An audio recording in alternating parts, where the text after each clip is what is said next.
नमस्कार, मी दत्तात्रय अंबादास रोंगे, राहणार कचरेवाडी, तालुका मंगळवेढा, जिल्हा सोलापूर. मी प्रीमियर इरिगेशनचं एक 10 एकर आंब्यामध्ये ड्रीप सक्सेस झालेलं आहे आपल्या इथं त्यांनी केलेलं, आणि 6.5 एकर ऊसाच्या क्षेत्रासाठी मी ड्रीप केलेलं आहे.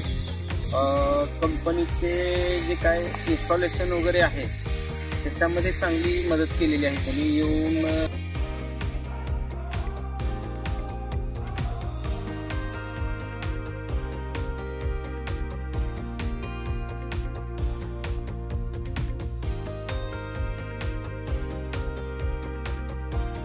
इन्स्टॉलेशनच्या वेळेस पाणी वगैरे मोजून आम्हाला दाखवलेलं आहे.